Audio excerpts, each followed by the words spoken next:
All right, Metal Summoners, how are you guys doing? We are so great as always to be back live with you Wednesday night, kicking off the weekend, middle of the week. As always, we're super duper stoked. We appreciate everything that you guys do for us every week: shares, likes, follows, comments, participating in the episodes, everything that you guys do to keep the show up and running. We appreciate you guys for it. Angel and I have a great time doing this. And as always, we always look forward to any time that Steve and Bobby can join us. But we are definitely stoked to have another great episode with you guys tonight. Welcome back to your Island of Misfit Toys. We got Angel Alamo and we've got myself, and we are super stoked to be getting a little bit of angry, but a little bit of mental with you guys. We got Mind of Fury joining us this afternoon, this evening. How are you doing, my friend? And welcome to the Metal Summit, and thank you. Thank you for having me into your show, man. Thank you very much. Hi, how everybody there? We're all doing great. The Metal Summoners are fantastic. Angel and I are fantastic, and we hope that you're fantastic. Yeah, I'm good. I'm great. Very grateful to be here. Absolutely, man. So talk a little bit about Mind of Fury. What do you guys have going on right now? Well, right now we just released our third album called Number 3. It's our third album. It's been released by Rock Avenue Records, and very soon we're going to have physical copies. We've been playing all over the place, and this weekend we have our CD release party. Actually, it's album release party at the Brass Mug in Tampa, Florida, on Skipper Road, and we're very excited about that. And you know, a couple of weeks ago we played in Boca, and we've been all over the place since like the beginning of this year. You know, we've been all over the place playing and entertaining people and doing our thing, you know.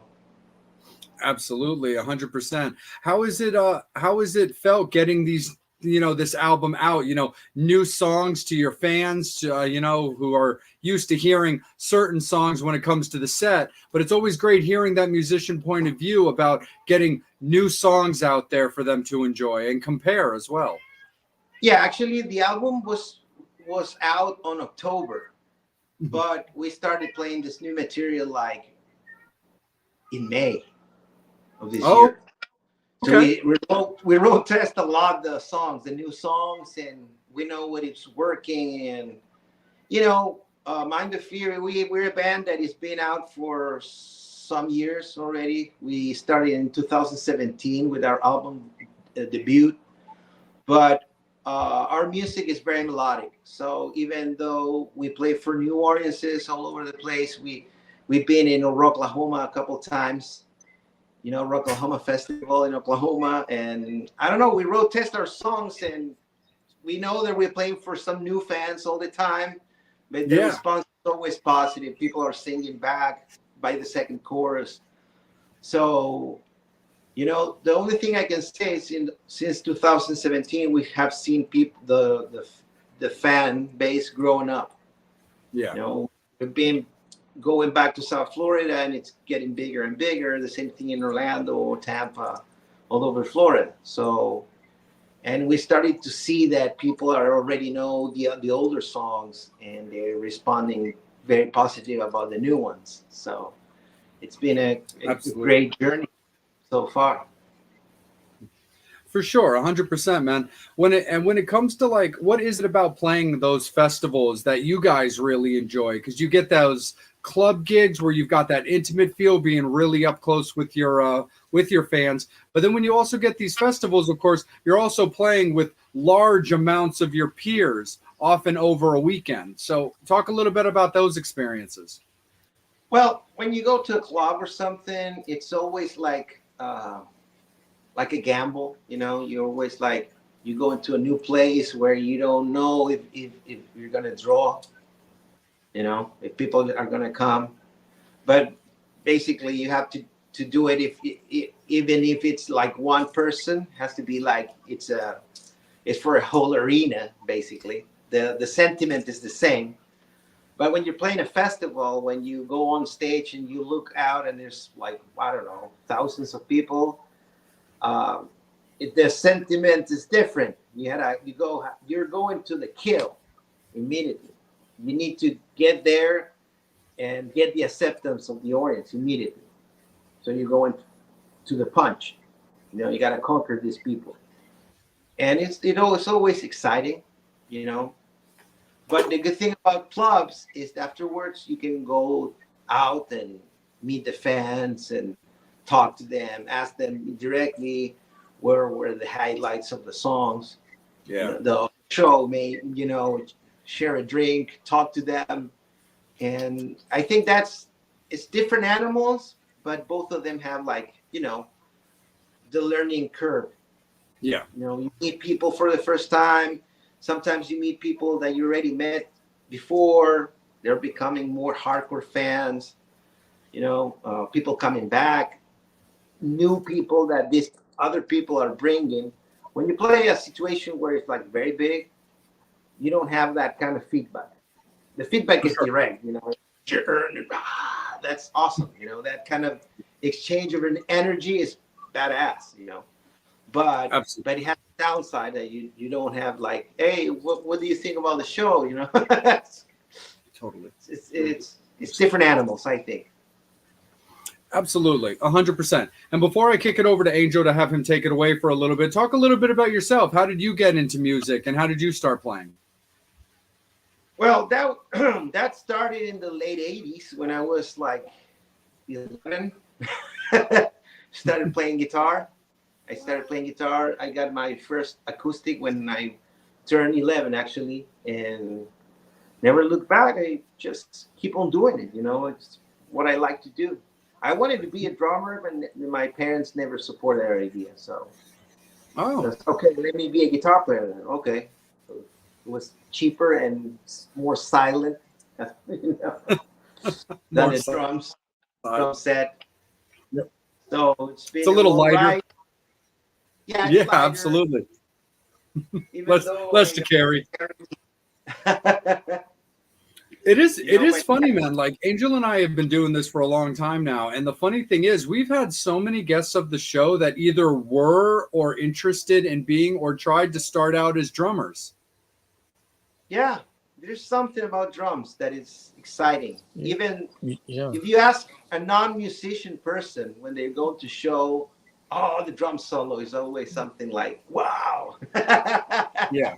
I don't know. People, it's easier to relate. I don't know. It's not. It looks like it's not that complicated, but it's very hard. But I don't know. There's something about it. Yeah. I play Absolutely. drums. Oh yeah. I, Angel's the drummer of this show. So absolutely, man. No, I'm we're definitely down for that. But hey, what's up, Front Row Promotions? What's up, Brian? What's up, Ryan? Angel, let's kick it over to you, brother. I just want to say thank you for your time, man. We really appreciate it.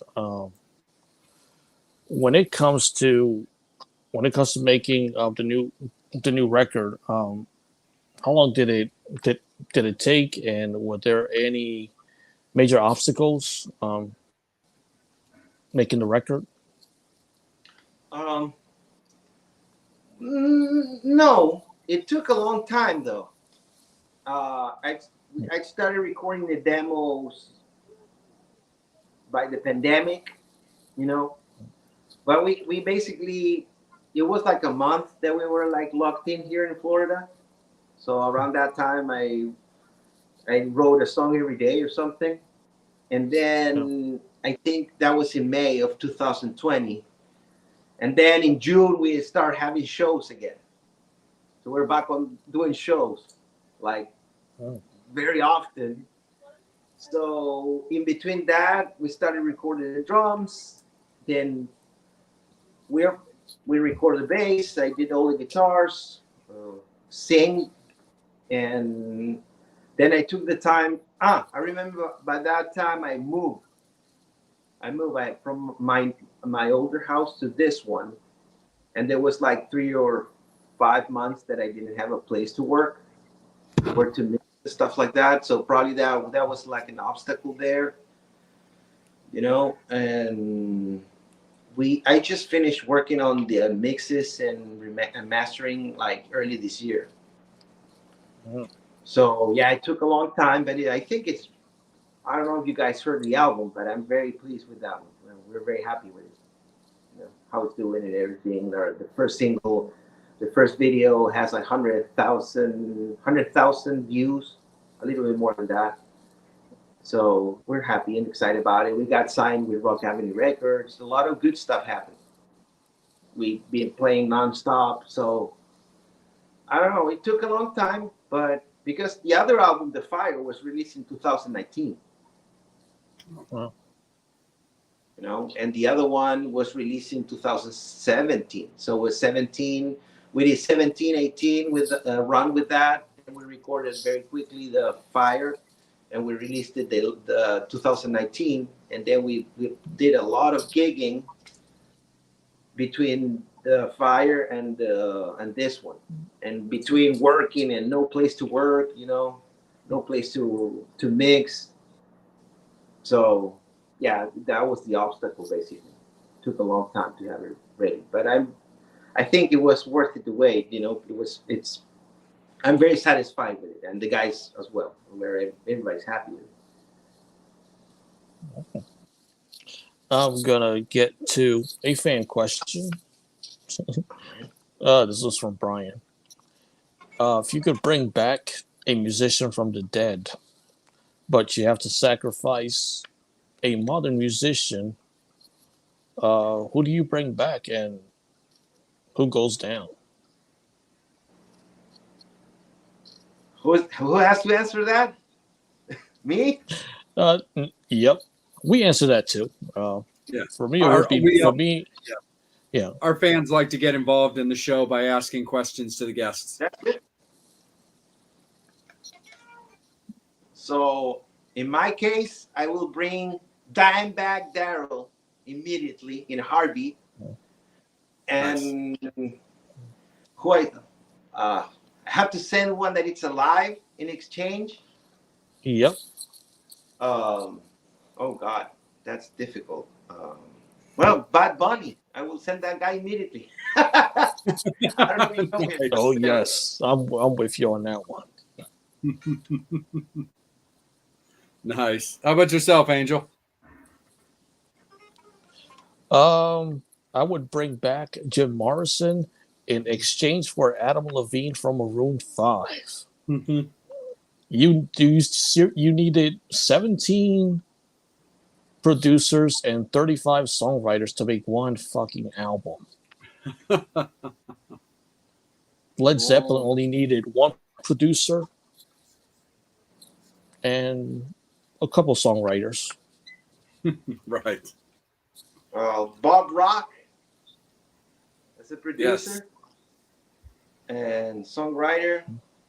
Well, you know, Desmond Child. Yes. Damn, he's freaking. No. Dude's an amazing song. That dude's an amazing songwriter for sure. Yeah, gold standard right there. Oh yeah, definitely. Yeah, for me, I have for me, it's always been a deadlock because they're two very, very important musical parts of my life, and that's Freddie Mercury from Queen and Peter Steele from Typo Negative. So I've always had to answer that question where I was like, I would absolutely bring back Freddie and Peter, and I would absolutely sacrifice Bieber and Beyonce. Even though she's a good singer, man. Yeah, but I can't get behind the type of music. Also, just like it's backtracking, it's lip syncing and tapes, like, you know, so many people. It's like that, but well, maybe Cardi B or some shit like that. Right. That's fair for sure.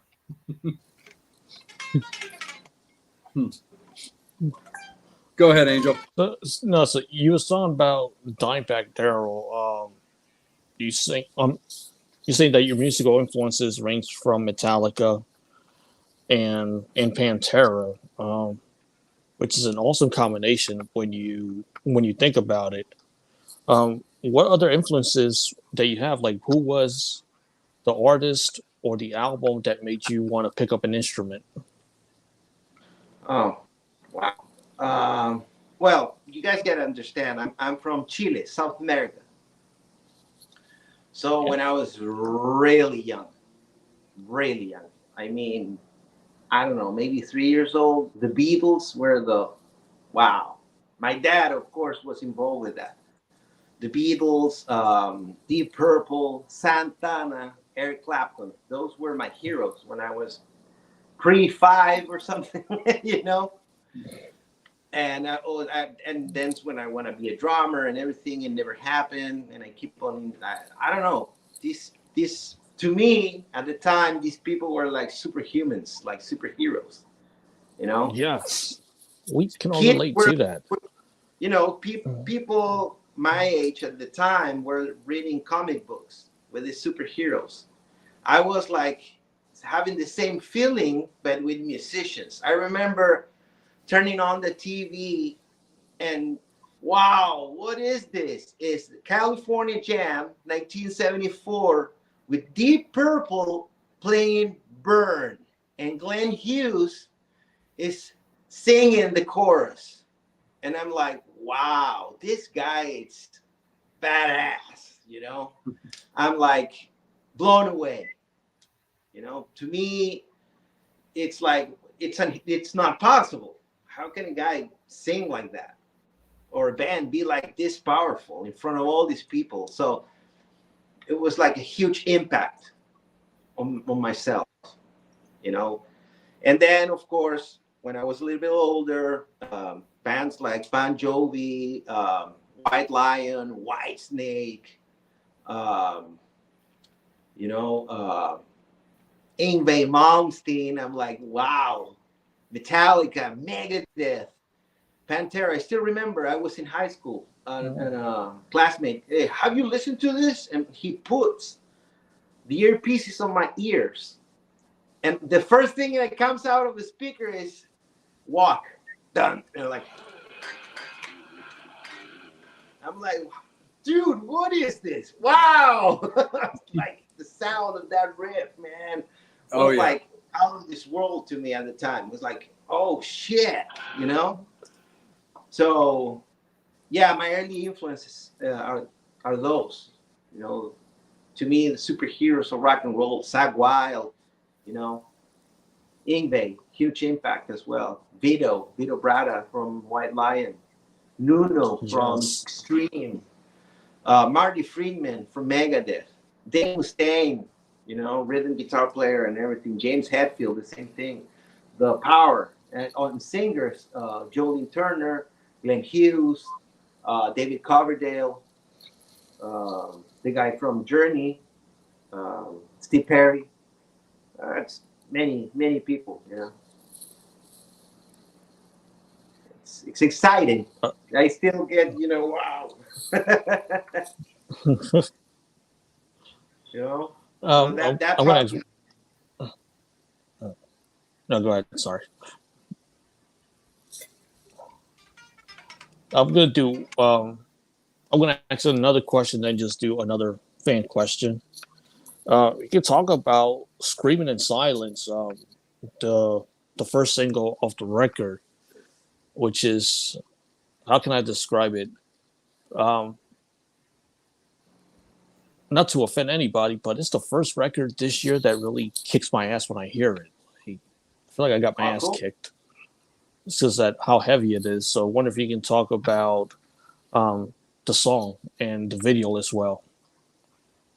Because the video reminds me a little bit of One in a way, Metallica. So just curious about the video.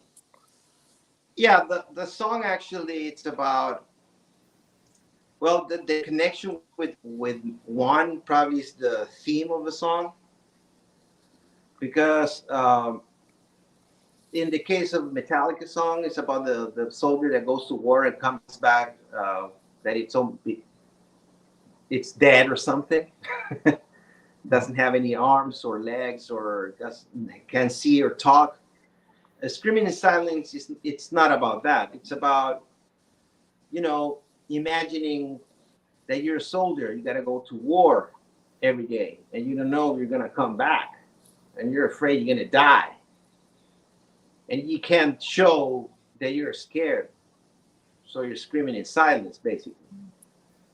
You know, it's the feeling of being scared for your life. that's the theme of the song. You know, like I know that a lot of people can relate to that. We here in the United States, we have a lot of veterans and people that have gone through that. You know, so it's about that. You know, or can be related to something near death experiences somewhere else. You know, Yeah. basically that's the theme of the song. You know, and the lyric came because of, you know, the music as well. And, you know, it basically was a drum riff that came to my mind, and I added and then developed the whole song around it, and it had that you know, aggressive touch that inspired the lyrics. That's how that song came out, you know, and it's fast, and then has a middle section where it's like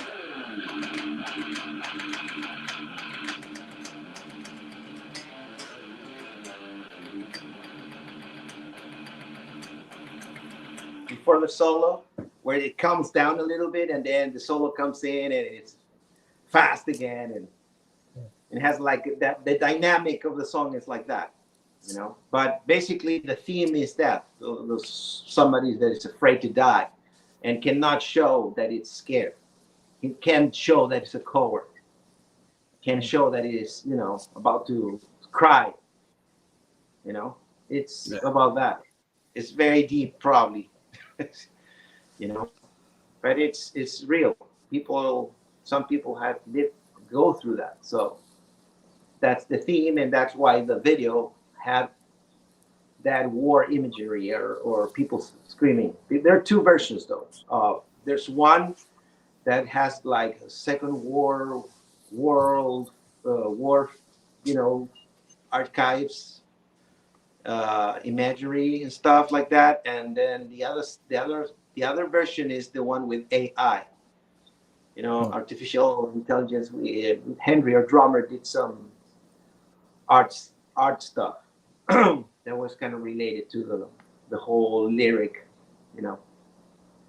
So at the beginning has the soldiers marching, and the people marching and stuff like that. So that's kind of the theme of the song. Again, I mean, kudos. I mean, I was just blown away by the video because not many artists nowadays make those kind of music videos. So it was just refreshing and exciting to see, and it's something really kicked my ass, which is always awesome to hear. Cool, man. Cool. I'm really glad we were going for that. Actually, we are all, as a band, we're more kind of old school.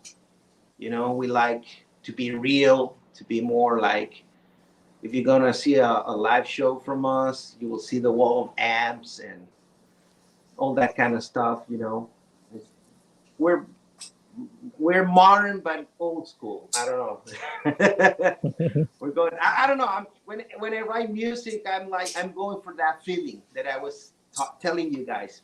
What I felt when I was younger, and I'm looking up to these people that to me were like superheroes and shit. You know, so I'm trying to capture that and try to inspire or entertain or whatever you want to call it. Try to make that same feeling to the people that follow our band, our music, that listen to what we do.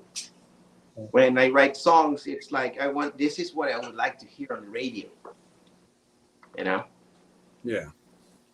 That's my motivation. That's my inspiration.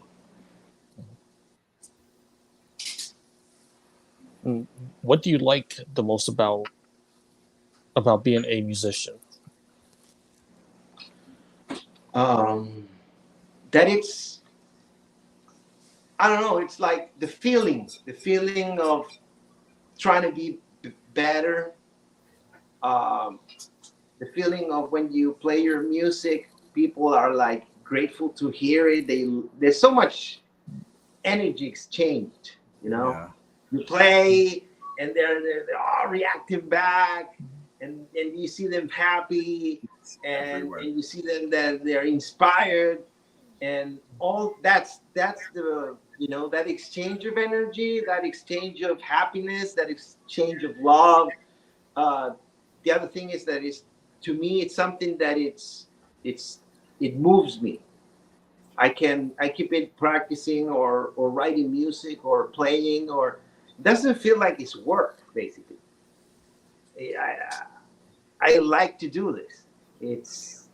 It's everything.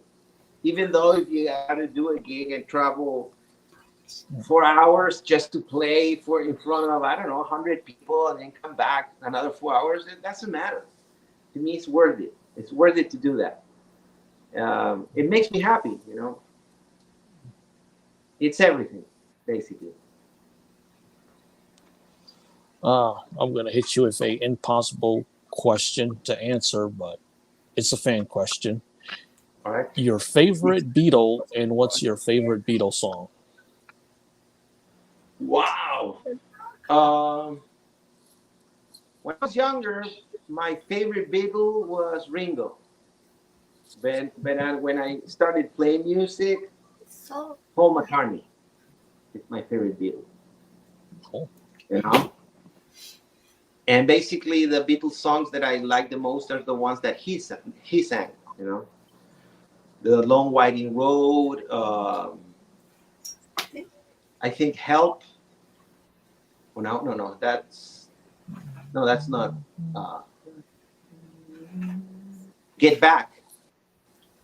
You know, Get Back is one of my favorites too. Yeah, but my favorite Beatle is Paul McCartney. Definitely. Awesome. Never liked much John Lennon. He was very artistic, probably, but musician wise, I think Paul McCartney was the best one, best songwriter, best everything. Well, you can see it through his whole career. You know, he kept on excelling in himself. Still does. Yeah. I'm going to kick it right back up to you, Jay. Yeah, absolutely. No, my mom brought me up on the Beatles. I'm actually a big Beatles guy myself. That's one of the few things that myself and my girlfriend Megan actually differ on, because she is Rolling Stones through and through. Like, she'll kill for that band, because she doesn't see the Beatles as like a rock band, you know, versus where the Stones had so much of that panache and that, like, just that rock feel to them and stuff like that. Like, you know, I was a kind of a combination of a Paul and John guy myself. It's really hard to, like, referencing Brian's question. It's really hard for me to, like, I can't give you an actual Beatles song that's probably my favorite. Although if you're gonna put a gun to my head, it's probably gonna be Lucy in the Sky with Diamonds, because the actual Sgt. Pepper album in particular, for me, I just think that whole album's genius. But It's badass. in fact, I'm getting the looks right now. It's like, no, it's all about the Stones. It's always going to be about the Stones. So I can feel it. I can see it. She's laying it on thick. But no, absolutely. And yeah, no, we love Screaming in Silence. I don't know if you saw on our Instagram post for the announcement of the episode, we used Screaming in Silence as the song for it. Yeah, I actually shared that on the stories and everything. Yeah, that we were gonna. Yeah. Oh no, absolutely, for sure. But no, we definitely love all of that. So, but yeah, so a fun little question for is, I just don't want her to tear those up. No, go ahead. Is yeah, sorry, my cat was trying to get into a box that I didn't want her to tear up some stuff that was in, so I was taking them out of the box. Anyway, you talked about Pantera being a big influence, and it's been really interesting lately, the back and forth and just kind of the casual opinions about what everybody thinks of this reunion that they're doing with Phil and Rex, of course, but then having Zach, who I think is a great fit, and then also having Charlie from Anthrax holding it down on the kit. What do you think about the Pantera thing? I think it's well, it gives the fans, the younger generations, to see this live. Yeah, you know, I think that's the main reason, basically. but it for me that I grew up with that and saw them and everything. It's you know, Pantera, there were the four of them, but Dan, Dimebag and Vinny were the heart of the band. Yeah. I'm sorry, but that's the way it was. Now it's a good representation. It's a good tribute to the brothers, and that's awesome. I really like that, and it's badass. Yeah. You know, it's tribute show like that. I think it's incredible. It's nice. You know, for sure. It's beautiful, but well, there's no downside basically. You know, people can go back and see what Pantera was all about back in the day. Yeah. It's good. There's no negatives, actually. My thing is it's not so much negatives. My only real opinion for it though is I feel like they're using the name Pantera just a little bit too clean. That's all. My thing about it is I've always wanted that. I think they should have done it kind of similar to what the Misfits are doing right now, where I think it would have been kind of cooler to call it, you know, whether it be, you know, Anselmo and Brown or Phil and Rex, like, you know, celebrating the legacy of Pantera. I kind of wish they would do something similar to that, kind of like what they're doing, where they're calling the original Misfits, you know, Glenn Danzig, Jerry Only with Doyle, Wolfgang von Frankenstein. Like, that's kind of the way that I kind of would like them to do it. And I'm not over the top, like, particular about them, you know, having to put in more words to kind of downsize what it is. But it is just kind of one of those things where, you know, it's one thing if they were able to do this, you know, 6 years ago or whatever, when we still had, you know, Vinny, bless his heart. I wouldn't have sweated it that much, really. Where, yeah, absolutely, it can be a clean Pantera, you know, featuring Zakk Wylde or whatever they wanted to do with that. But, you know, considering that it's, you know, Phil and Rex, I would love for them to kind of put a little bit more emphasis on Phil and Rex, you know, with these guys backing them up, than just a clean Pantera. But as far as getting out, celebrating the legacy of Pantera, who I actually never got to see, I'm excited for the fact that they just booked a show in February in Baltimore.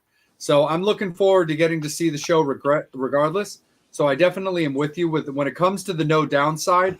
It's just a little bit of that. I feel the name is being used a little too clean. Yeah, the thing is that you have to see it on business point of view. Sure. You know, for example, if you do John Bon Jovi is visiting town, blah blah blah, it's gonna be a theater. Yeah. If you announce it, but like Bon Jovi is gonna be a stadium. For sure. So under that thing, yeah, has to be like that. Has to be Pantera. Has to be Absolutely. worth it for them to go out and make money too. It's like, you know, Megadeth. It's basically Dave Mustaine, but it's called Megadeth because you know. Yep. You're definitely right about that for sure. Has to work for everybody, for the fans, for the band, for the guys to go out and make it big. Phil Anselmo did when Vinny was alive, he did like Phil Anselmo and the Illegals or something like that. Yeah. He was, but he wasn't playing stadiums or arenas. He was playing, I don't know, big bars and stuff. Yeah.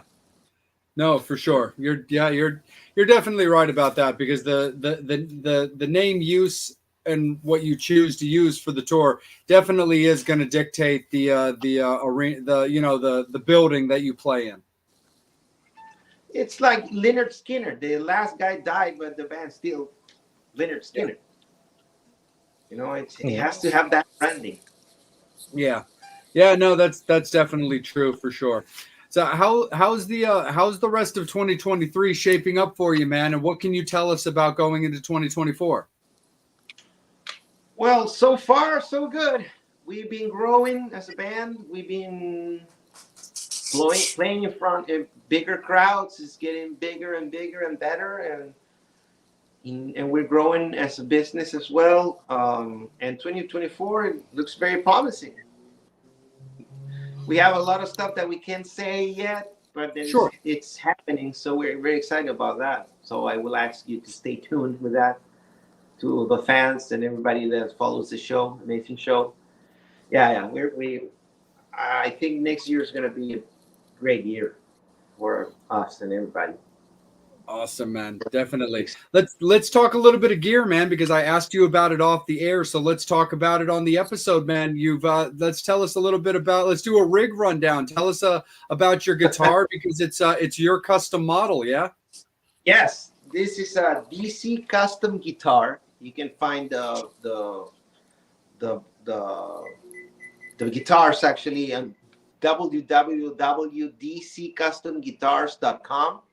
Dean Cashone, he builds these guitars for me. This is actually the DC. I don't know if you can read there. DC. Yes. And over there, name on it. It says Guille. And it's basically a Strat without a pick guard. 2 single coils. Floyd Rose. 1 knob that is the volume. 21 fret scallop neck and jumbo frets, and very tall, very big. And basically it's like Eddie Van Halen meets Yngwie. You know, and it's wired this way. It has the bridge pickup in there. I don't know if you can see that right there. So that's the bridge pickup. The middle, it's both of them. And then that's that. So when you have bridge, I don't know if you can hear it. Can you hear it, guys?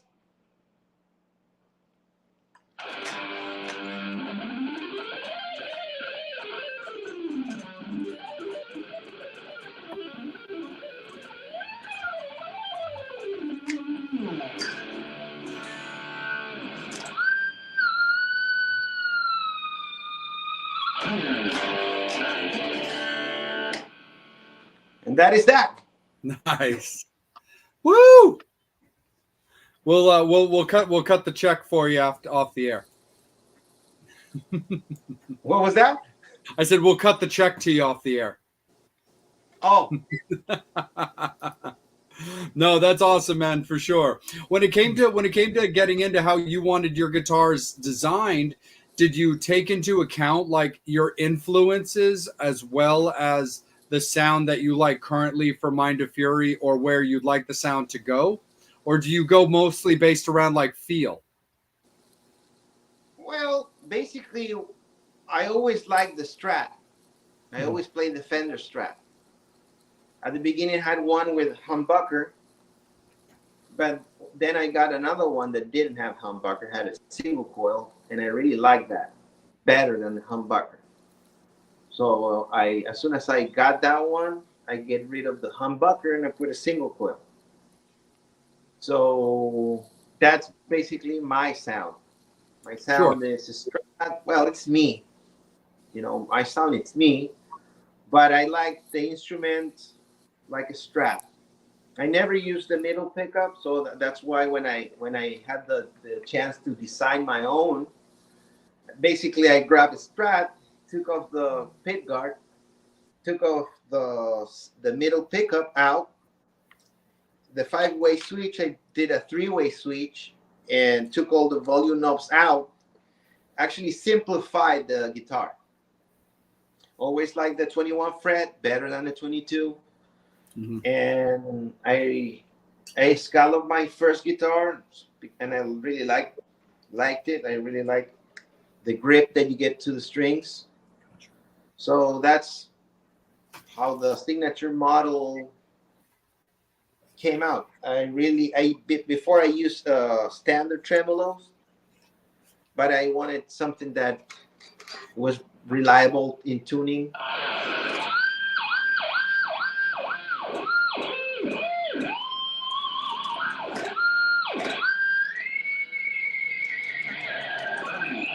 So I add the Floyd Rose. I never had a Floyd Rose before, but I had to have it. And Nice. the other thing I took in consideration was to have the plug here in the back, not in front. The Strat has it here. I moved this to here. Okay, right on. So it's comfortable. It's not in the way. It looks cool. Well, nobody No. see it's big.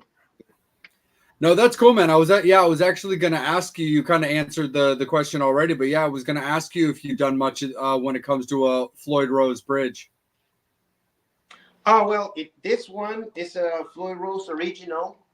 Has the stone tone block. It's a rock block made by Robert DeSanto, Stone Tone Products, and it gives you like more sustain.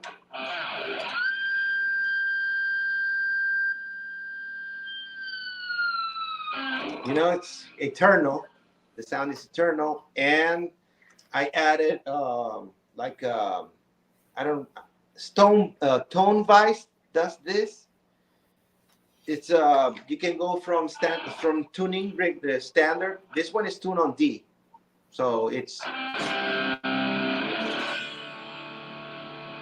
that you can drop tune with that right there. It has like the tuna, but the Stone Vice, you don't have to modify your guitar. You just turn that to this, and it goes from D to C.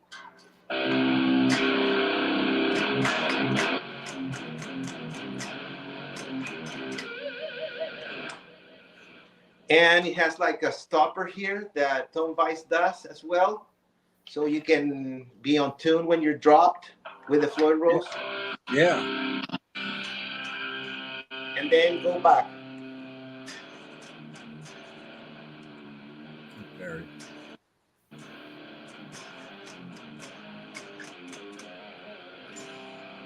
And then go back in.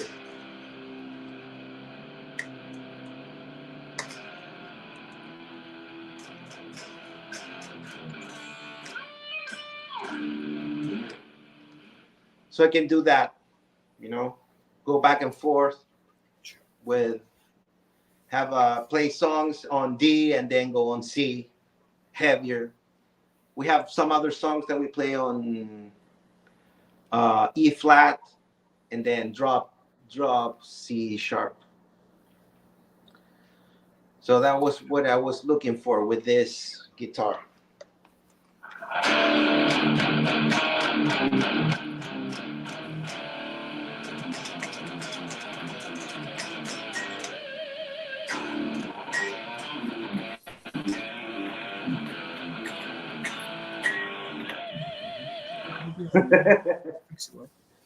No, absolutely, man, for sure. That's Don't killer, let us dude. stop you, dude. You could keep playing if you want. It's Huh? your show. I said it's your show. Feel free to keep on playing if you want. No one's stopping you. Cool, thank you. Oh, yeah. I was showing you guys what is the concept of this guitar. So basically, it's a Strat, and taking out of the stuff that I didn't like about it, the tone knobs and the middle pickup and the pick guard out, so it has like more like my own feel. And every time someone comes to me after shows, like, dude, you're playing a single coil, man. How you sound like that? You know? No, absolutely. I like that too. Huh? Oh, for sure, man. Being an Yngwie guy, do you play out of Marshalls? Yeah, Nice. Marshalls. But I don't get my distortion through the Marshall. Oh, okay. I use it as a clean amp. Oh, nice. I use a JCM 2000 and a JDM 210. So basically, I got a very, very, very clean sound, and I get distortion through I go through a compressor. Then I have a DOD 308, like the Yngwie Malmsteen pedal, the black one, and then through a metal zone. That sounds. Oh, okay. So I overdrive the metal zone, and that's how I get my sound. Oh, that's awesome, man. Hell yeah, for sure. Angel, let's kick it back to you, brother. It looks like we got a little bit more popping up from the Metal Summoners. Yeah, I'm just blown away, dude. Oh, I want to show you something. Now, this is really cool. That's a pillow. Like, I've Wow. never seen anybody sell pillows like that. It's called Do or Die. If Yes. you're a wife, don't get any ideas. That's not used to suffocate him. Christmas. And you know what's cool, man? That on your site, like, if you're broke like me, you can. It's actually split into 4 payments, so you can. Used forgot the name of the site, but oh yeah, the cool shirt, man. I love the freaking logo.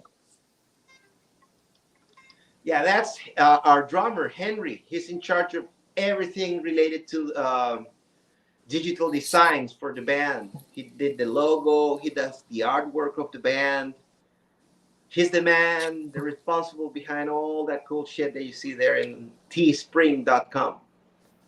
Yeah, because it kind of, the logo, well, takes me back to the days when people would buy an album for the album cover.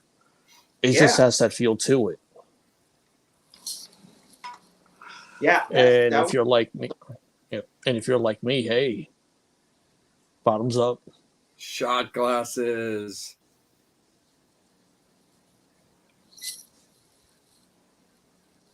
And I'm not going to forget the album, of course. Weird. That's why we're here. That's what we're talking about. Hell yeah, right there. Yeah, album. 3. Which means buy it. But man, that's awesome. Like, oh, I forgot. Go stream it on Spotify.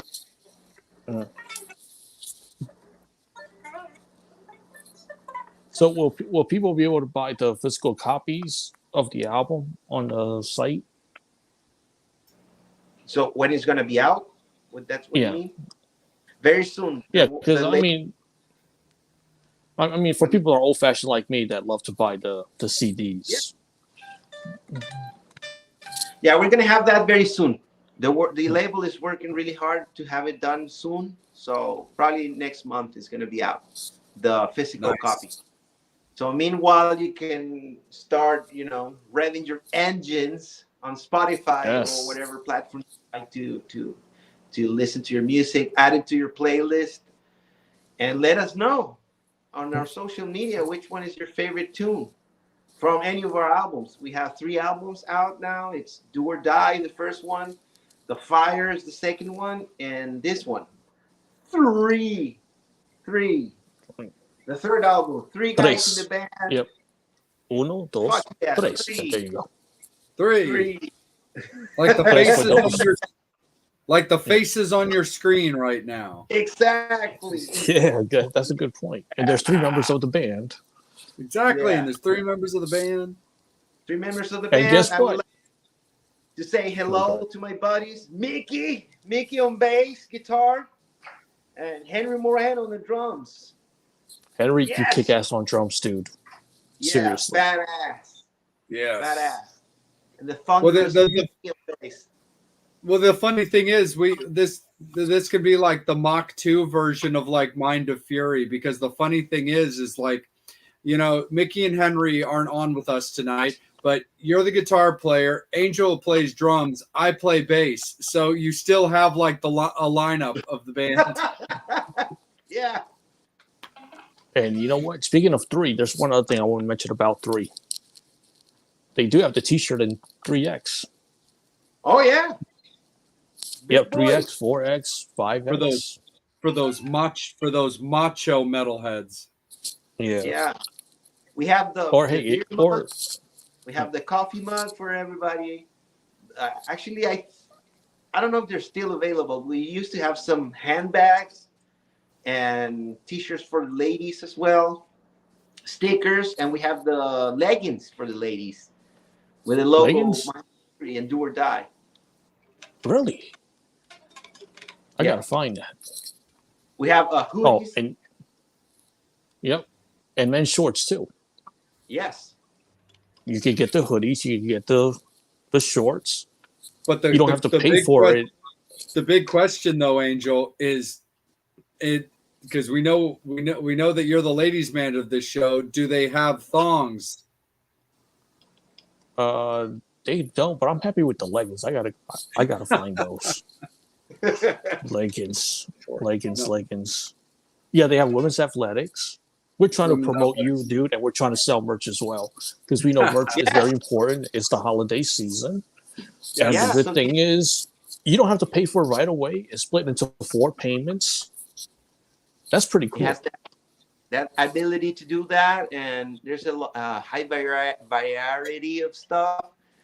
Actually, we have merch for the first album, Do or Die, the single, The Fire, the second one, and then there's a special T-shirt and everything else for the song Far Away. That was the last single of The Fire. And then we have everything related to number 3, the latest album.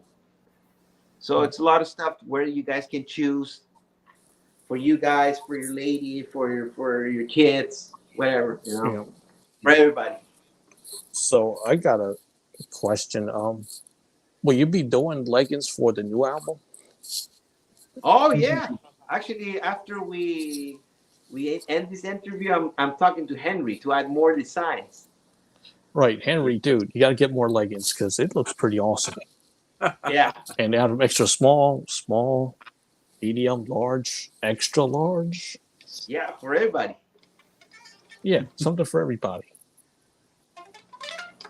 Yeah, for the big boys, the ladies. Yep. But how did you get with Afterpay? That's because that's pretty cool that you can split it into 4 payments and not have to pay for it all right away. So. Yeah, I don't know. But that's genius, though. I mean, I'm like, damn, that's Teespring awesome. has that. Teespring is the ones that have that kind of thing. That's cool.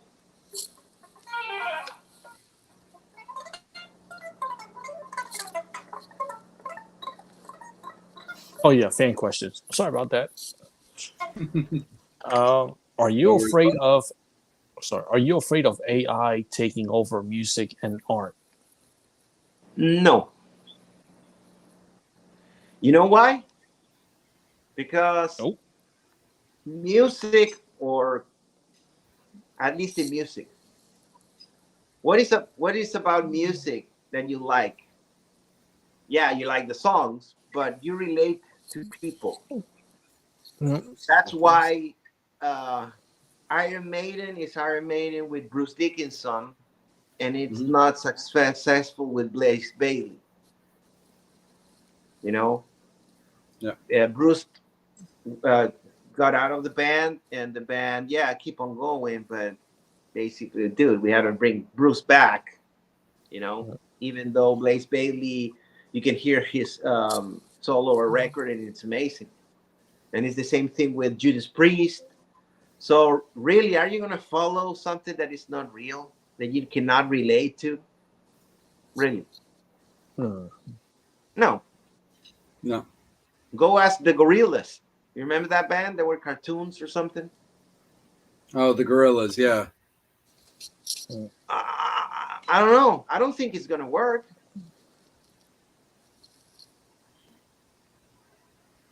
It's like, that's the magic. At least to me, when I was growing up and looking at these videos, I'm from the video, the video time where you have MTV, or if you're not in the States, you had shows that show videos.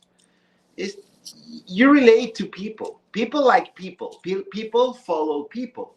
People follow guys on social media. People follow guys on YouTube. Chicks follow other chicks. Kids follow other people. I don't see people following something that it's not real. That you can't relate. So? Even, that makes I don't sense. know. Even, for example, if you say Kiss, there was they had the paint and everything, but I don't know. when Peter Criss left the band and they had the other guy coming in, it was kind of weird, you know, even though you never knew who they were. Yeah. You have to go back to that to be successful and playing arenas and stadiums. They did a good job with when they took the paint off. That was like a way of reinventing themselves. But once they came back to the paint, it's like you have to be the cat, you have to be the spaceman, it has to be the demon, it has to be the star child. It doesn't work. So are you gonna follow a chick that it's not real, that it's a cartoon, or it looks like it's real but it's not a person? Who's gonna look up to that artist that it's not an artist? Where's the superhuman thing? Where is the thing that makes you that you will admire somebody else, that you will take as an example for yourself to become something? Where's all that going? That's not even real. Are you gonna follow a robot or something? Doesn't make any sense. Well, that is the one thing too that's kind of interesting, is because there's been a lot of talk about this potential Kiss Avatar thing over the last like few days and stuff like that, about paying X amount of money to go and get apparently a full Kiss experience, like as a design concert with pyro and whatnot, but to have like the artists performing on like a screen, which is interesting to me all the same. I was talking with my buddy Ron about it yesterday, and I was like, I understand the concert feel of it, but watching avatars of Kiss perform Kiss stuff on a screen, I was like, well, I've got a stack of DVDs this big of Kiss. Like, I can watch them on a screen anytime I want. Yeah, So it's an idea, but basically you would rather. Why do you go to see a tribute? Yeah. Because they dress the same way, they speak this. The best tributes, if you go to see the Beatles tribute, the guy looks the same, the bass player plays lefty. Between songs, they speak like them and everything. But it's not the same, but at least you'll have the chance to see somebody performing the Beatles songs the way they did it back in the day, the early and late 60s. Yeah. But if the Beatles came out of, if John and George came out of the grave and do a reunion tour, that will be massive. You know? So I don't see that happening with AI. You know? Doesn't make it. I don't know. I heard I don't know, a disco version of James Hetfield singing some 70s song or stuff like that. That's ridiculous. I know it's not James Hetfield. I know it's or Ronnie James Dio singing some Ingve songs. We all know that it's true. Dio is dead. Never happened. It's like, I don't know. I don't see it working that way. What I see is replacing some stuff from, I don't know, maybe audio recording, like tools that you can use for improve your recording quality, the recording of your album, the finish, master.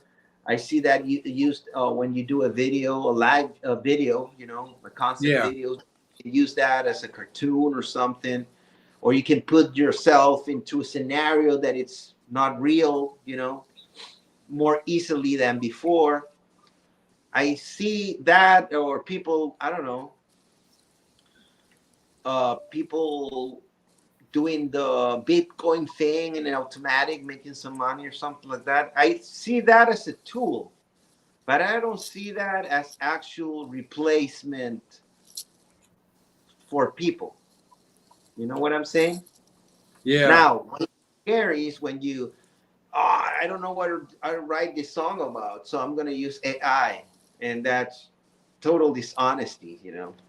To me, that's cheating. And when you're a musician, a singer, a songwriter, you take pride in what you do. So you're not going to do that, you know, if you consider yourself good. Yeah. No, for sure. Because there's parts of the AI thing that I think could be cool. Like, for example, when Gene does his bass solo, does his blood spitting thing to where he becomes the demon, the ability to like really enhance that, where all of a sudden he's got like full on demon wings coming out of him, or maybe he morphs into some type of actual demon or zombie kind of a thing. Like, I can see the enjoyment behind what AI could enhance. But I don't know, man. I mean, I go back so far with Kiss anyway, and Megan and I saw them a couple nights ago in Baltimore, and we had a great time. And I don't know, man. I just don't think I'm really willing to pay top dollar for a theater fake experience when I really just want the experience of seeing the Kiss. But I mean, I'll cross that bridge when I get to it, I guess. Yeah, but you know, it's probably, I don't know. It's like probably going to a museum where you're gonna see memorabilia of I Love Lucy. You know, it's something that has gone so far that yeah, whatever. Yeah. Hey, I mean, kids, apparently ABBA's been doing this in Europe, and it's been going over huge. So, I mean, we'll have to wait and see. yeah, probably, but it's not. I don't see it like a new artist is coming out. Who's that? And it's I don't know, some fake guy. Somebody, Yeah. somebody, a monster or something. Yeah. No, for sure, man. Absolutely. Angel, let me kick it down to you, buddy. Yeah, I mean, just kind of want to piggy off what you guys said. Like, like my thing is, everyone understand people want to talk about the classic bands, but let's face it, the next 8 years, a lot of these bands like Whitesnake, they not going to be around much longer. So why not again support local bands? Why not go to the website Mind of Fury and Exactly. buy the new album? The track listing is right below. Ha! And buy merch. Right, support these local rock bands because you're the band that I'm going to be sneaking out of a nursing home to go see. Hopefully with a tour sponsored by AARP. What about Angel? Hey. What about you and me with our walkers, dude, hosting? Oh, we'll still be doing that. We'll still be hosting from a nursing home sponsored by AARP. And if y'all listening, sponsor our fucking show too. I'm almost 50 for fuck's sakes. No, Yeah, for sure. there's always bands coming out. Well, and that's one of my big thing. Like, as much as I love rock and metal, and I'm not ever gonna not love rock and metal, the thing that kind of frustrates me a little bit is we're kind of our own gatekeepers when it comes to that kind of stuff. Kiss just did this massive tour, to close out their careers with the, opening band called Amber Wild, who, don't get me wrong, I liked them. I thought what they did was very cool, great 70s heavy sound, really clean, awesome. Here's the problem. That was Paul's son. Don't get me wrong, that's cool. I'm all for it. Don't get me wrong, Evan is a great singer, plays guitar fantastic. I saw him with a previous band. I think he did great. But I do think a lot of these bigger classic bands of rock and metal, we're our own worst gatekeepers. Like, you need to bring out some of these other bands and give them a little bit of a boost to keep the genre like really going. Like when Motley did did what at the time was going to be their farewell tour, their opening band was Alice Cooper, which for the record was probably the stupidest thing they could ever do, in my opinion. And Motley Crue's been my favorite band for years. But the fact of the matter is, Alice Cooper destroys everybody. So why you would bring him out as your opening band on your farewell tour, I think it's just simply the kiss of death. But he definitely does. Megan just said that Evan Stanley sounds just like his dad, and he 100% does. But that's the thing. When it came to Motley's farewell tour, if you really wanted to do something cool that didn't involve new bands, I would have done something similar to what they just did with Poison and Def Leppard. But I would have brought out LA Guns, Faster Pussycat, and like the Bullet Boys. That's who I would have brought out for Motley's like farewell tour. Be like a thank you, a throwback to the Sunset Strip, like exactly what brought, made Sunset Strip so great. But having Motley going out with one of their peers, maybe even somebody bigger, I just don't really like that when I feel like if a band is really going to be able to boost the second generation, they need to do just that. Like, don't get me wrong, I love the fact that a band like Falling in Reverse is now playing arenas along with bands like Motionless in White, Ice Nine Kills, and stuff like that. But then there's another band who I really love, like the Black Veil Brides, who seems to still kind of be stuck in quality venue land, which, don't get me wrong, we just saw them play in Baltimore at Rams Head Live, which has got 3 levels worth of places to stand, and they were fantastic. They actually played with Villa Vallo from Him, and it was an absolutely killer show. But I want to see a band like them get elevated to be playing arenas with some of these big classic bands. Like, seeing a band like Black Veil Brides opening up for Kiss on their farewell tour, I personally think that's kind of everything that you would want to keep the level of talent elevated for years to come. Yeah, I don't know why, but why? Well, I think in the case of Kiss that they bring Paul Stanley's son band, I think it's good because it's an unknown band. They give him the chance to play in front of bigger crowds and get bigger. I think that's awesome. Now, when Motley Crue did the last year, 2022, they did the big tour with the Leppard and Poison and Joan Jett. Yeah.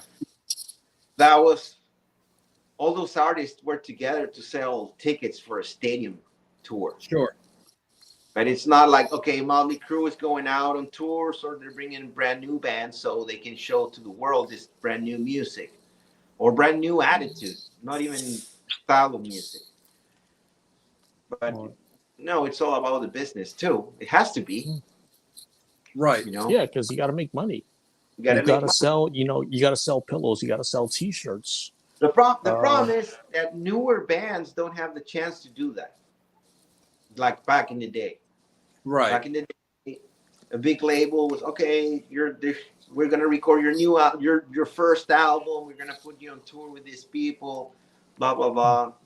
So people had the chance to always be when you go to a concert, always saw something new that was unknown, at least until that moment, because they were pushing it on TV and everything. But nowadays, it's like, that's why we have this like 80s wave and 90s waves of music.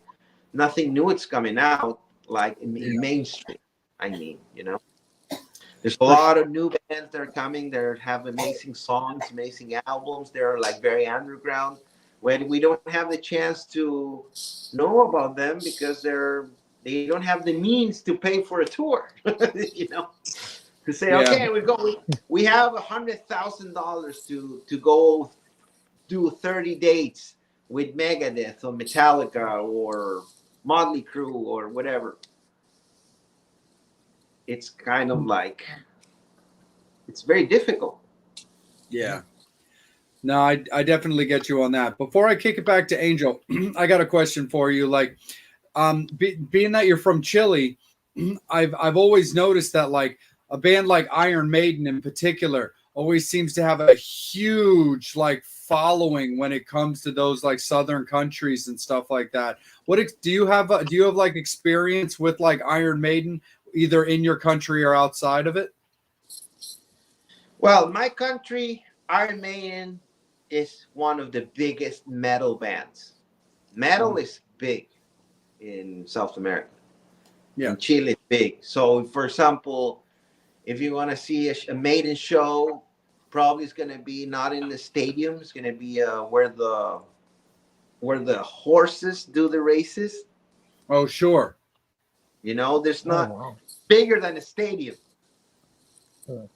You know, Yeah. Metallica, the same thing. I remember Ozzy Osbourne. I saw it on arena with 10,000 people.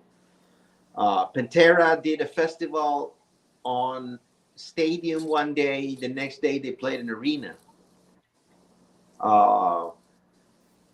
Megadeth does arena. Yngwie Malmsteen played in front of 5,000 people or something on an arena once. Then he did 2 nights in the theater. Metal is big in South America. The problem is that bands like that are big. For example, Halloween, Gamma Ray, bands from Germany or from European bands, they're huge. But local people don't look up to their own bands the same way. Oh. So, national band, it's like 200, 300 people come on to show, or maybe 100 people come to a show. Even though, I don't know, I remember opening 4 bands. I don't know, my first band, we played in front of 7,000 people in an arena. Wow. That was our debut gig. We opened for a Spanish band. And then I think a couple months later, we did a club. And I think it was like 200 or 300 people. So it's like, wow. It's they like metal, but if it's from your own country, not that much. I got you. The feeling Okay. here in America is different. You know, you're American, people, even though you're a local band, people are going to prefer you before some outsider. Mm-hmm. You know what I'm saying? Yeah. And people are more open here to listen to new bands. If you hit the bar and you're brand new, nobody knows you, but you play and people are open to hear you. Yeah. And if they like your sound, they're gonna follow and they're gonna be happy to meet you and everything, have a drink with you or whatever. South America, you're an unknown band and you play. You have to win them over. Yeah. You know, you go play on stage. They open the curtain. You have 7,000 people angry that you're playing. Damn. No, I didn't came here to see you. I want to see the headliner. Fuck you. You got to win them over. You got to be very good. You have to be very good and win them over.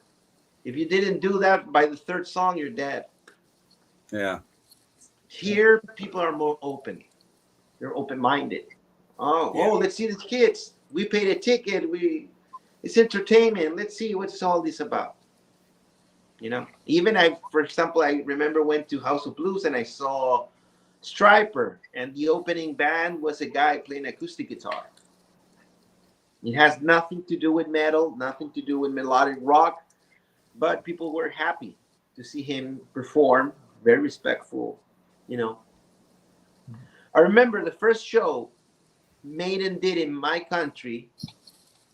They came with a Spanish band from Spain. The name of the band is Héroes del Silencio. They lasted like 10 seconds on stage. Oh. They start playing their set, and this arena, it's like very high. You can see from very high. You see the stage in the bottom, very small. And there was a piece of bench or something that came flying from all the way up to the drum riser and hit the drummer in the head, and the show was over. It's over. My God. That was in 1986. A packed arena with 10,000 people. Because they didn't want to see Héroes del Silencio. They come to see Iron Maiden. Right. It's like that old thing they used to say about like Metallica or Slayer or something, where the fans used to just turn their backs on the opening bands until their band took the stage. That's kind of the vibe.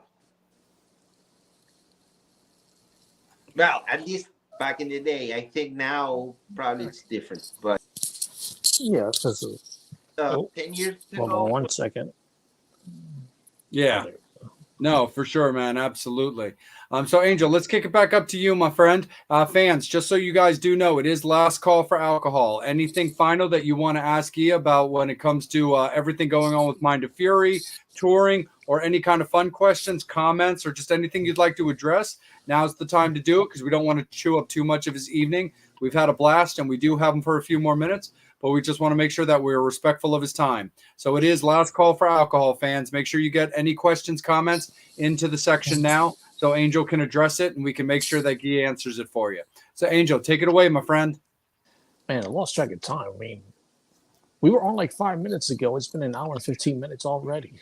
I'm going to make you more. Yeah, it's been a blast. We had a great time. Yeah. Just definitely want to talk about the other songs, which for fans listening, the track listing is right below. So just wonder if you can talk about some of the other songs that are on the record. All right, so we talked about Screaming in Silence. The second song is Now or Never. It's about the pandemic. You know, that moment in time where we didn't know if it's true or if it's fake, who I believe, the news, the podcast, the people on the internet, on social media, that kind of feeling. That's all about the Now or Never. You gotta listen to the lyrics, but yeah, it's about that. It's kind of aggressive. It's fun. Then the next song is called Never Again. It's about heartbreak, so it's got more kind of slower song.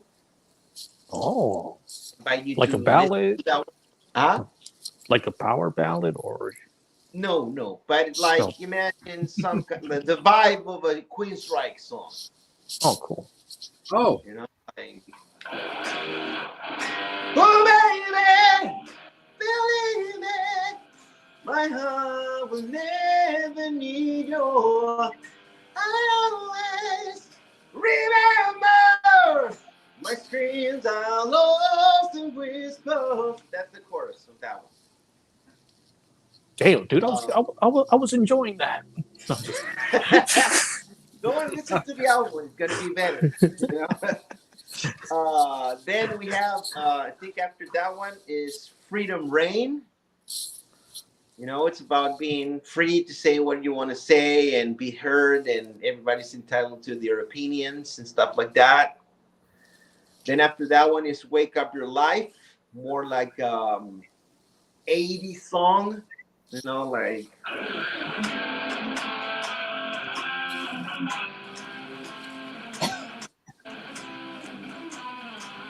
I invite you to listen to that one. You know, it's fun, it's melodic, it's cool solo, good lyrics about being, you know, positive and full of life that you want to live, and I don't know, being a fun riff people. is so up my alley. Then after that one is the ballad. And that is an actual ballad. It's called You and I, and starts an acoustic version, and then starts building up until the end that it's a full-blown rock and roll song. Then after that one is Enemy, and the title says everything. The feeling of hating somebody so bad that you're willing to put enemy in the name of a song. You know, I think that one is one of our fan favorites, with Screaming in Silence and the ballad. The ballads will have quite a good success. Then we have Inside of You, that it's about your purpose in life, and it's drop tuning, so it's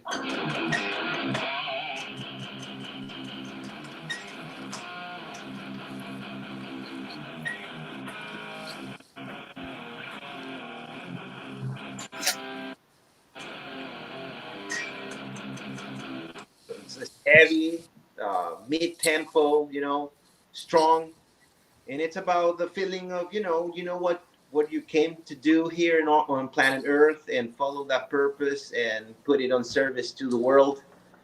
That's all about that. Then song number 9, Save Your Prayers. And it's about, dictators around the world like Saddam Hussein and the guy in Cuba and all that kind of stuff. And then we have the last one is Close Your Eyes. It's more kind of a progressive kind of metal song. It has like a Rush kind of vibe going on. And that's the whole album right there. I described it. I pulled it off. Yes. No, we definitely appreciate that because, again, we want to promote the album and the songs that are on it. So my final question is, what can fans expect this Saturday? Will you be playing the whole album? How's that gonna go down? All right, so what we have prepared for this weekend, we're playing Friday night at the Brass Mug in Tampa, Florida, on Skipper Road. We're playing with Jetter. They open up the show. They playing at 8. And then they're playing for an hour. And then we have an hour and a half show where we're going to play our best material from our 3 albums. And we play a lot of songs for Do or Die, The Fire. But basically from number 3, we play, I think, 8 songs. Total, we play 18 songs. That's awesome. That's how you get your money's worth. That's how you get your money's worth, fans. Right. Yeah. And you know what? We're those kind of bands that we're proud of what we do, and we never pull the cover or anything. We just go and play our music. That's what we want to do. I want to be known because of us. Oh, this Mind of Fury, they play original music. They have the balls to stand up in there and do their thing, and that's what we do. That's our thing. We're proud to be able to play our songs in front of people. So it's all us. 18 songs, pure Mind of Fury. The best of our 3 albums. Hell yeah. Absolutely, man, for sure. Angel, is there anything currently up on the board for any final questions or comments from the Metal Summoners or the Mind of Fury fans? And no, we just want to let you know that if you see a cat on Saturday, that's Jay's cat, because we saw him head down to Florida, leaving across the screen. He was like, "Okay, gotta go." Yeah, Motley was like a Mind of Fury gig. I'm there. Yep. Cool. Right on cue, he just walked by like, "Okay, gotta go. Absolutely. Gotta go party." But before we cut you loose, man, again, we just want to make sure that we go back over it for any fans that are still watching, as well as the fans that are just joining us as well. Plug your socials, bro. Where can you be found? Where can Mind of Fury be found? Where can tickets and merch and all that good stuff? Okay, so if you go on Google and put at Mind of Fury Band, you will find all of our social media, Facebook, Instagram. If you put Mind of Fury official merch store or Teespring, Tee Spring, like the season, Mind of Fury Teespring, you will find our merch. And music wise, whatever platform you prefer, we're gonna be there. We're on Spotify, Google Play, Apple Music, YouTube Music, Spotify, Tidal, I think is the name. All of them. The ones that I don't even know, the album is there as well. All the albums. So we're everywhere. It's very easy to find. If you go Mind of Fury, go to our website, mindoffury.band.com, and you will find everything about us. Our bio, our merchandise store, everything. YouTube, the same thing. You can Mind of Fury, and there you go. You're gonna find our mix where you can listen to our albums, and you can see our videos. We have, I think it's over like 7 videos. A couple of them are live performances that we did on a recording studio a while ago. So there's plenty of stuff from us online. Absolutely. That's awesome, man, for sure. Well, Gia, we can't thank you enough, man, for spending some of your evening with us. And the biggest thing that has always been so important to myself and Angel when it comes to the show is how you felt, that you felt respected, you liked the questions that you were asked, and that you genuinely had a good time and felt that this was worth it for the benefit of yourself and your band.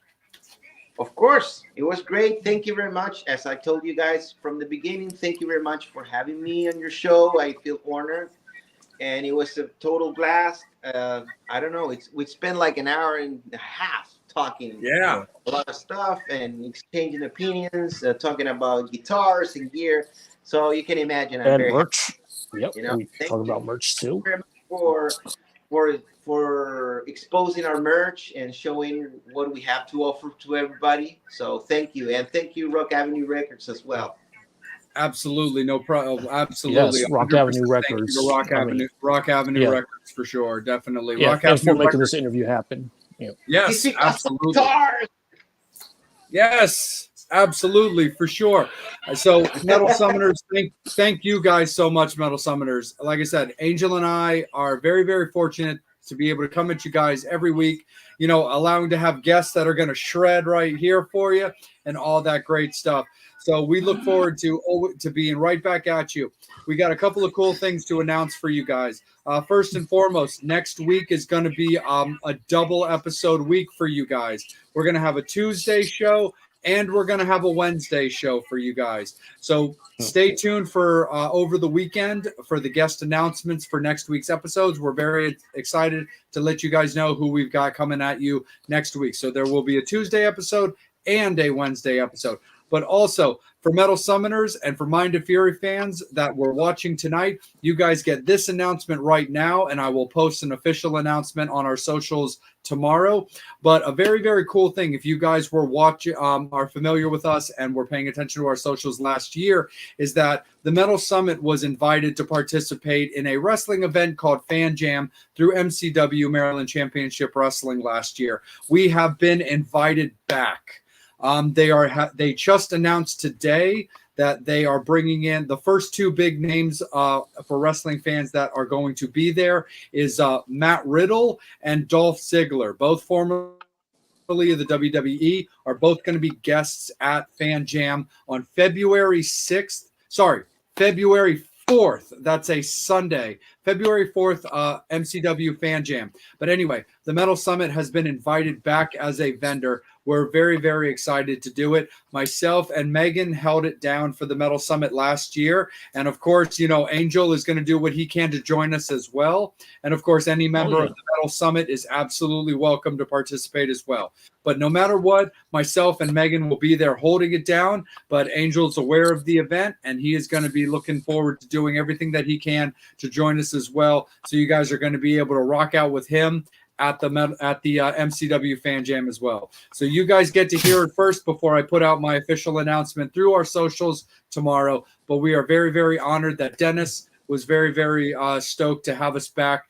And when myself and Megan came to the MCW event last week, he was like, hey, just so you guys know, we got Fan Jam coming up. And if you're interested, we would love to have you back. And I was like, yes, absolutely. For you guys, and thank you so much to Dennis and Dan and MCW for inviting us back. But more importantly, thank you, Mind of Fury, for being with us tonight. For Guille, thank you so much, man. We appreciate you so much, man. We are super stoked, very honored, and very flattered that you did our show and had such a great time. So again, man, thank you. We appreciate you so much, man. Thank you, and thank you for saying my name the right way. Hey, that's why he says the name. I would have messed it up. That's why I'm just like air guitaring. I'm like, let Jay just pronounce the name. I'll just air guitar. Absolutely, man. No, my absolute pleasure. Thank you again, my friend. We definitely look forward to you also hitting the East Coast, man, so me and Angel can rock out with you properly. Yeah, cool. And yeah, if you see me air guitaring, don't mind me. I do that all the time. And please, for the people that it's like know our band for now, like because of the show or something, just write in the comments what you like about the new album. Let us know what you like, what you don't like. Everything is good. Everything Every information is good. We like that feedback, you know. Yes, absolutely. The band is always tagged. So fans, anything that you guys write in the comments, the Mind of Fury guys are going to see it. So don't be shy. Let them know everything you like about the album and everything that you look forward to when it comes to seeing them. But again, on behalf of Mind of Fury, thank you guys so much for spending your evening with us. Metal Summoners, thank you guys for spending your evening with us. Make sure that you're following Angel Alamo on Angel Alamo 78 on Instagram, as well as his personal Facebook page as well. You can find me at Justin R&R Junkie on Instagram. You can find my Salem J page as well, and you can find my personal page as well. We look forward to seeing you guys next week. We're going to have a double dose for you. We look forward to it. We will see you guys in a week. Guest announcements, 2 announcements coming over the weekend. We've got both of those guests confirmed, so it's going to be a great one. We look forward to coming at you twice next week. It's going to be fantastic. There it is. Absolutely. We're going to need a couple of those, brother. Absolutely, for sure. But we will see you guys next week, Metal Summoners. We appreciate you guys. For the members of the Metal Summit that weren't with us tonight, you make sure that you're checking out Psycho Steve on his personal pages, as well as psychostevepresents.com, and you can find Bobby at bobbydreyer.com. Again, on behalf of Mind of Fury and on behalf of the Metal Summit, we appreciate you guys. We love you guys, and we'll see you in a week. Have a great weekend. Be good to each other, and horns up, fangs out, and rock out. As always, you've been watching Metal